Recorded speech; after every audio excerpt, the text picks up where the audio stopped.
Hi there, I am Frey. In this video, I'm going to share with you how I did my very first color painting from my line drawing.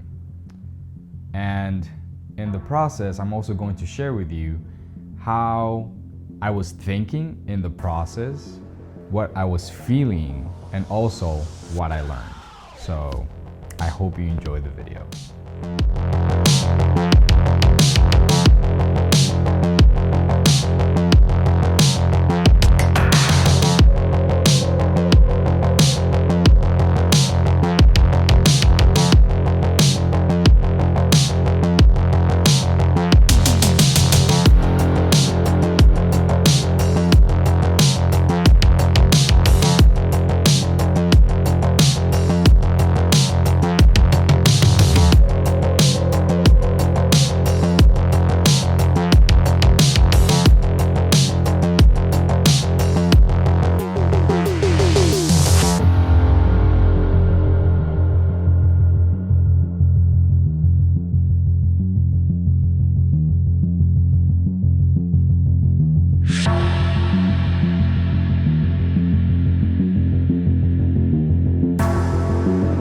Initially, the first thing that I knew that I wanted is a 1-point perspective. So my point was going to be here, and obviously everything was going to extend into that 1-point perspective, right? Like everything is in perspective. That way it looks decent. It looks kind of normal, like if you would be seeing it in real life. Not all the times I use perspective, but obviously if you want things to be believable and like resembling at least a little bit to real life, you want to use perspective. So in this case, I chose to use 1-point perspective because I always in my mind understood that I wanted the scene to be someone like walking over here and looking up at the scene where I have this cat that is just trying to like catch a little ball, right? Could be like a cotton ball. At the beginning I thought it would be just like a normal ball. I also didn't know what I wanted to do like with these details that you see now. At the beginning it was just like regular shapes, cubes. I had no idea this was going to be a window. I only knew, the only thing I had locked in from the beginning is that I knew I wanted my little cat like on top of a post sign. You know, this was going to be like lights here, and looking for a way to bring the focus to him.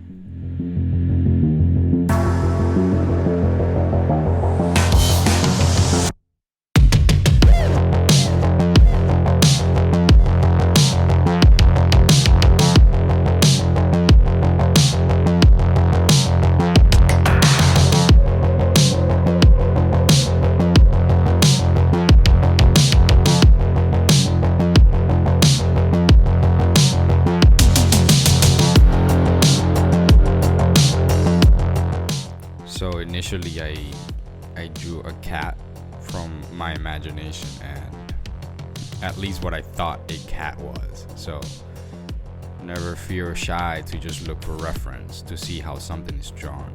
In this case, I just look for pictures of cats.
thinking about lighting, I wanted to focus on values,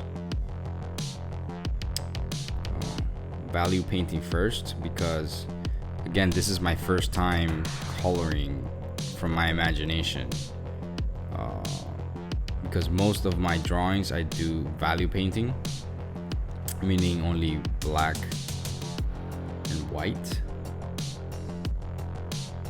So for this, I kind of started black and white also, knowing that I wanted different light sources. So here I knew I had a lamp, well, neon light here, neon light here. This would be a light source as well, light source here, neon lights here. I kind of break with the pattern a little bit and go with a lamp, right? So most of my surfaces that point, I would say, up, right?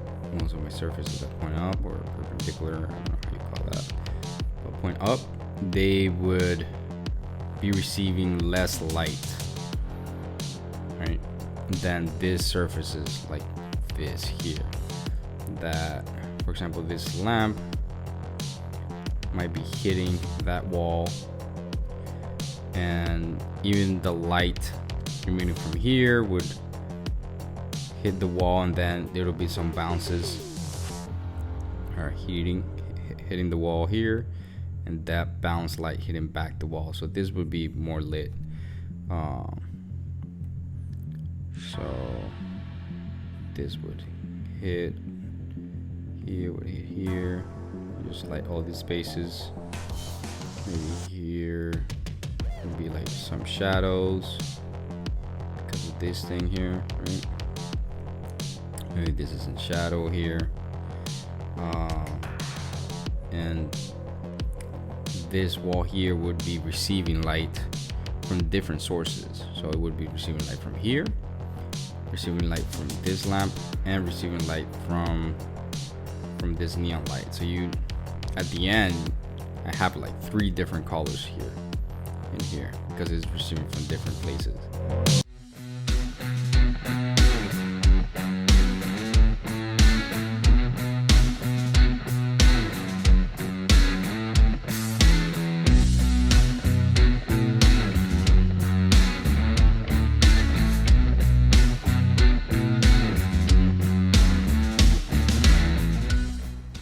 In terms of color, I knew from the start that I wanted a cyberpunk type of look on my colors. So the intention was to start small with just 2 colors, pink and blue, and work around with those 2.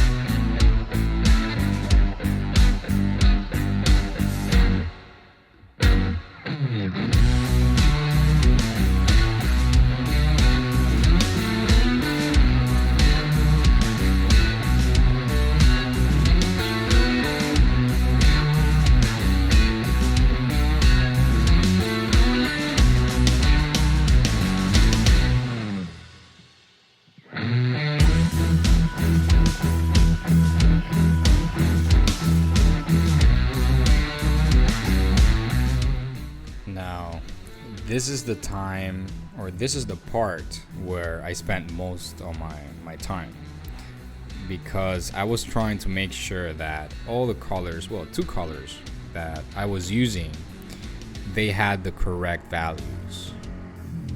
It's not just pink and blue, it's like different shades of pink and blue.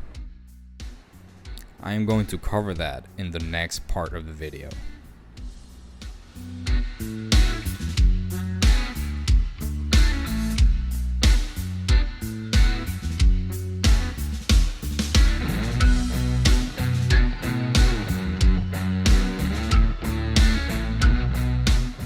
did I learn here? And what I can say is that, well, what I didn't know, right? And obviously, if you learn something, it's something that you didn't know. The difference is that with value painting, all I need to worry about is just tones, right? Like if I have my blacks and I have my whites, and there I have this scale, right, from black to white. All I need to worry is about this, right? Here, grays. All I need to worry is about this to, you can say, colors, right? I don't think they're colors, but I don't need to worry about different tones and different hues of color, right? So the hard part about color painting is that not only do I need to pay attention to my tones and my values, which is like how dark a surface is, or how light a surface is, but I also need to pay attention to what color is being shown. Like, I know here this is just light, right? And I have light blue, I have pink, light pink, I have dark pink, I have dark blue, I have light blue, I have a mixture of both, because that light is blending from two places. So I need to show that somehow those two lights are blending there, and that's really complicated, at least for me, since this is the first time that I have done it. I have painted in the past with a reference photo, but when I'm doing this from my imagination, then it's kind of like a different thing, right? Different beast, because I've never done it before. So that was the learning experience. How do I really mix it so it looks fine? And honestly, I don't think these color hues are perfect at all. Like, they're not correct representation, but to my eyes they look good.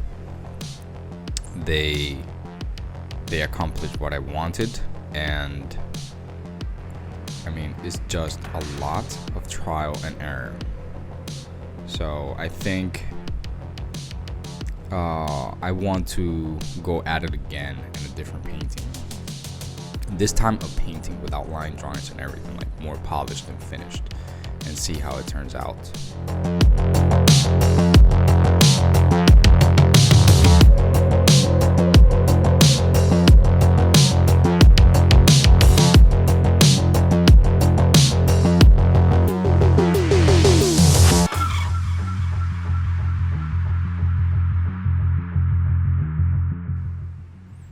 Hey, if you like the video, just go ahead, click the like button, and if you want to subscribe, go ahead, feel free to do so by hitting the subscribe button.